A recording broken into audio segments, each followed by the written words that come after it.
The ROI is obviously great, but a lot of times the ROI is assessed within the context of how many people are you going to let go inside the business, right? Like in terms of a cost offset. But there are probably other attributes as well that if you're not letting go of people or you're not reapportioning them to another part of the business, which is, a legitimate, labor arbitrage technique, to put people into new positions, whether it be in sales or in professional services or business development. But regardless, there are things outside of the human component that are attributes. What are the things that you look at specifically inside the business when people are trying to make the case to drive out AI? So there's no question that the human resource arbitrage conversation it can be part of the component and the consideration. Whether that means elimination of growth in new additive roles or reduction in the existing. Um, so that's naturally part of it. But some of the measurements, and you said it well, like of retasking or repositioning that person, or looking even at the model itself, the customer service ecosystem itself, a little bit differently, which is usually where we start to try and drive some of the potential uplift for your business and Mm-hmm. ROI, which is if you knew that 30% of your phone calls were actually upsell opportunities in the contact center space that you never tapped into because you just didn't know what was happening there other than a couple measurements about success, Mm-hmm. what would you do? Well, you might actually hire some inside salespeople to take the handoff from the customer service team. And now Mm-hmm. you're actually doing outbound customer service calls That's right. that are turning into a sales call.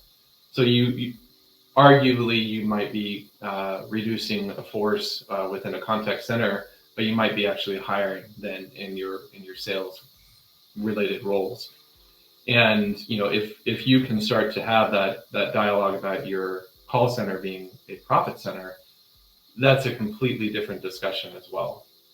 And I think you know we have partners in the BPO space, right, business process outsourcing space, whose models traditionally have been around headcount, right?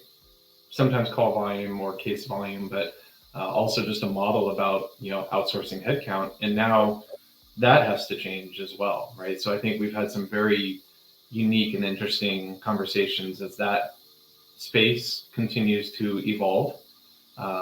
So it's not just the businesses, but it's the businesses running other people's businesses that are all going to be impacted and hopefully elevated, right, to new opportunities of value that they can deliver and espouse in their market. I couldn't agree with you more. It's more of a nuanced conversation, and certainly it requires kind of not only the analytics behind it, but a little bit of reorganizing your business.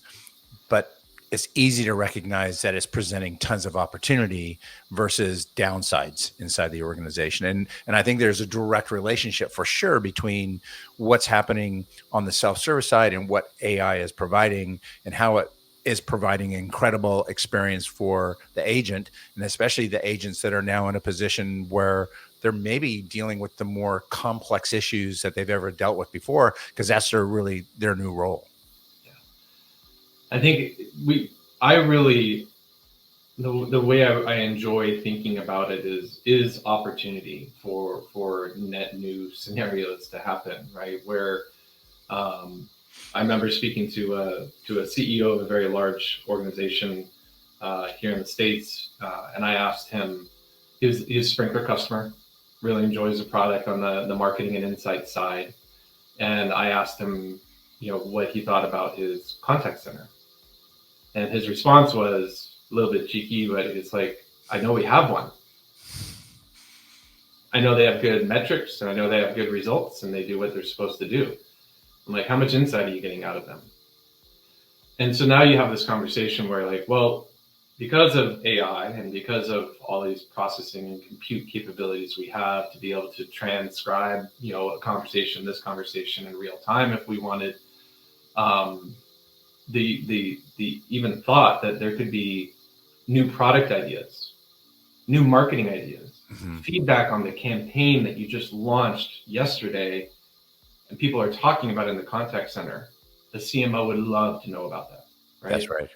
And so as you start to have these dialogues and unlock the insights, you know, it's a great opportunity for people that are in an organization to even expand either their role or their network within that organization, or perhaps even developing a new role for themselves, right? In terms of having pervasive insights across multiple different orgs in your company.